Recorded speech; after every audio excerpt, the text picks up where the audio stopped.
Hey friends, welcome to Random Gleanings. I'm Chris, he's Jesse. Jesse, got an election coming up. Yes, we do. I think we're just over a month out, November 8th. So tell me, I won't ask you who you're voting for. It's none of my business. But how much do elections matter when it comes to your stock portfolio? I'm sure we'd all like to think that if our preferred choice is in office, that things would do better. But the reality is, regardless of who actually is in office, returns are remarkably similar through history. Yeah, that's what this first chart shows is, first of all, let's just remind ourselves that regardless of who's in control, markets are resilient, right? American businesses are strong and things are positive.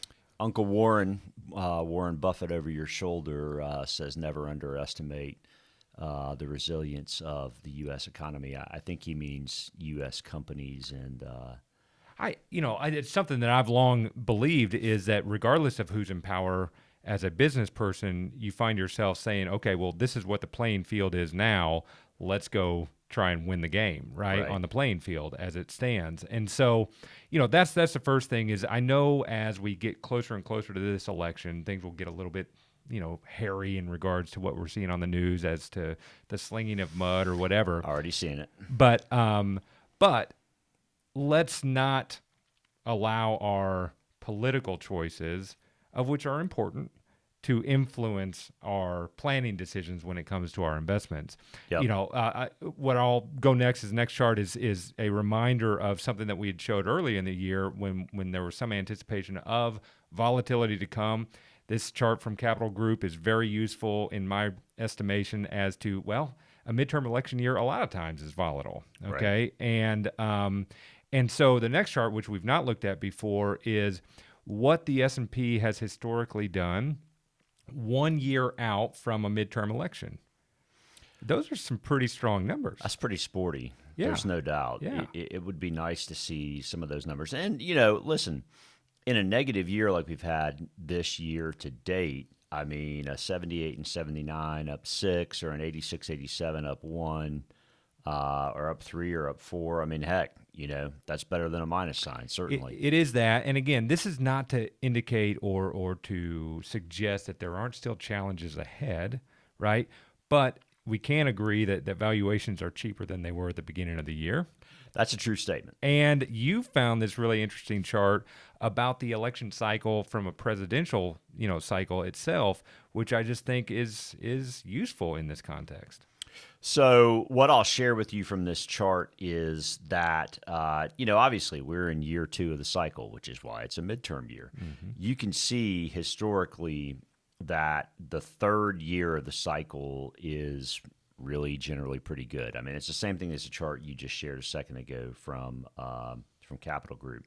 The bottom line is, I mean, we're in a period of time that hadn't been a whole lot of fun, but ultimately, if you're looking through history, this would be the time that you'd probably want to be a buyer. I mean, certainly, the past is not indicative of the future, but I mean, it'd be a pretty decent time to be considering looking at buying stuff. So one of the objections that I hear a lot, if it's not about, my guy's not in office, okay, inflation's running rampant, right?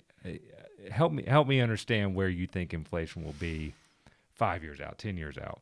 Let's talk about that. Yeah. So next chart, so this is, so we can actually track what the market thinks the inflation break-even is going to be by comparing TIPS to U.S. Treasuries. And TIPS is Treasury Inflation Protection Securities. Here's what it boils down to. 5 years out, 10 years out, it doesn't really matter. They're both the same. The market thinks inflation is going to be about 2.25%. So if that's the case, the big question is, we hear a lot about bubbles lately. Maybe ultimately inflation's a bubble. Yeah, and it's a painful one, and we're all experiencing it on a day-to-day basis. But I think what I was wanting to get to is, I asked you what you thought 5 years out, 10 years out. It doesn't matter what we think, right? The market is at least forecasting itself with millions and millions of participants that 5 years out, inflation is going to be what we're accustomed to inflation being. Right. And so it's going to, and what this is saying is it's going to average that over that period and average 2.25 over the next 10 years. It's not precise, but at the same time, could we perhaps think maybe inflation isn't the boogeyman that's going to get us in the next year? Yeah, right. I think it's more what happens with the Fed funds rate. And that's true.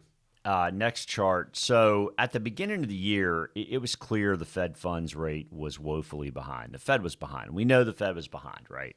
Okay, the question is, are they still behind, or how behind are they?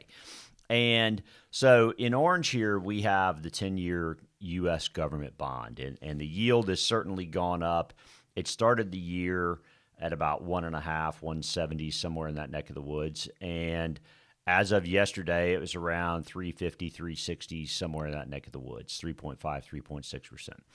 Okay, so the question is, all right, the Fed is in purple. So now we've got the Fed's effective rate of 3 1/8, right? Like 3.08 is how they show it. I mean, the way the Fed describes it is 3 to 3 1/4, right? Which would be 3.125. I don't know why it's showing us 3.08, but suffice to say that the Fed's getting a whole lot closer to catching the 10-year.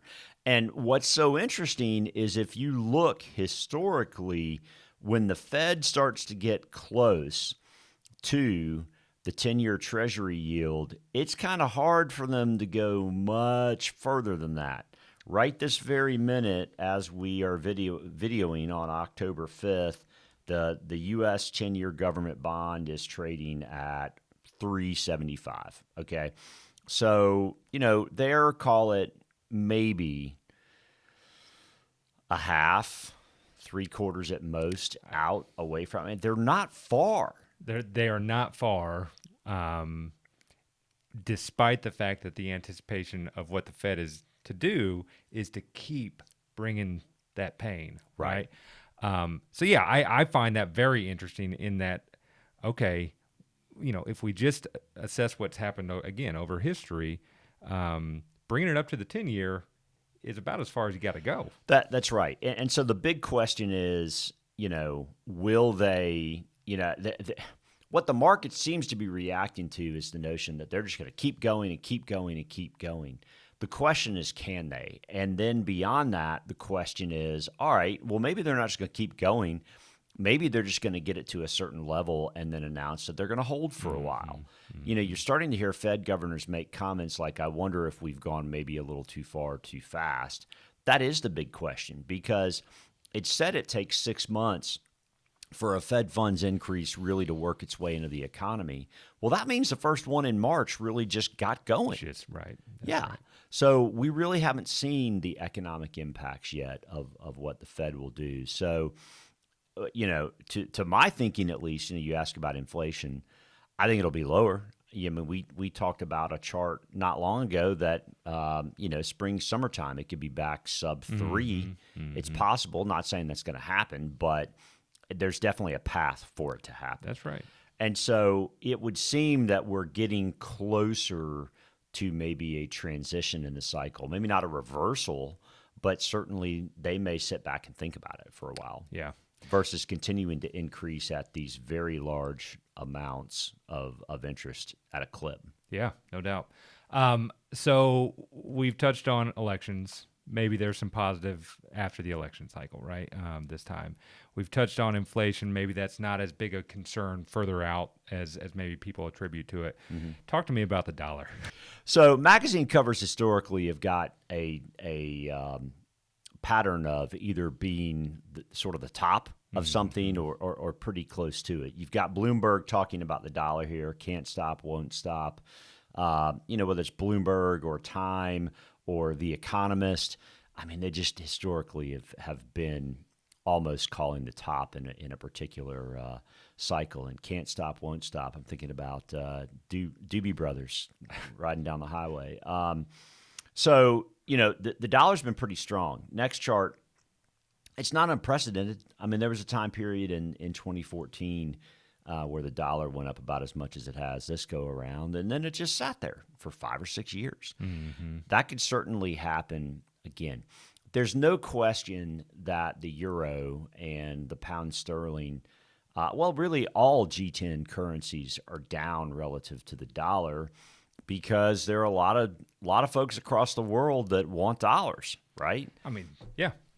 And I think despite all the criticism of our federal bank, they've probably done about as good as some of the other G10 countries in kind of mitigating some of the inflation problems that are more globally present right now. Yeah, so I mean, if the dollar continues up, it's probably a bit of a headwind for risk assets, right, for stocks. But if the dollar's dropping, which wouldn't be all that surprising, then it's going to be a tailwind for risk assets. I mean, that would be the case. That's exactly right. And so hopefully the magazine indicator has rung the bell at the top of the dollar. But we'll see about that. We'll see. Yeah, so let's talk a little bit about the equity markets. You know, the Dow is back down to a key level.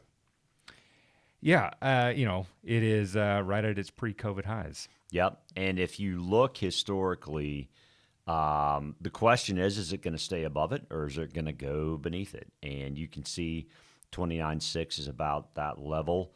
As we speak, it's over 30,000. So the question is, which way is it going next? It's a fascinating time. We have a lot of charts that are kind of coming back to the scene of the crime, if you will, just right on those ceiling and floor levels. And the question is this going to drop through the ceiling or rise above the floor, right? So that's the big question. In fact, drilling in on two areas that, with an economic slowdown and higher interest rates, certainly we would have an interest in. This is a chart of both financial stocks, big banks, as well as home builders. And, man, what's crazy to me is if you look back, the beginning of this chart on the left-hand side, those are pre-Great Financial Crisis highs. And then you've got an entire decade plus of those stocks trying to get back to their Great Recession highs. And they finally pushed through it in 2021, and we're coming right back down to that long-term trend line. Yeah, banks especially, just because they get so much vitriol from politicians or whatever of being, titans of the world.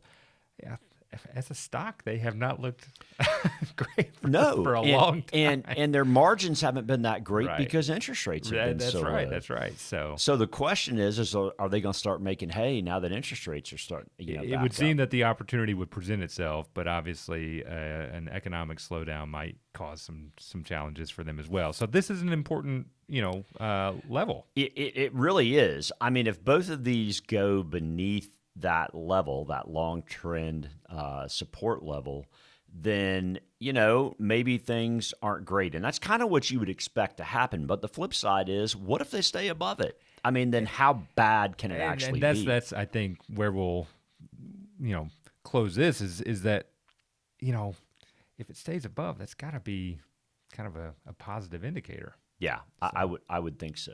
Yeah. I agree. Yeah. All right, that's all I got. I got nothing either.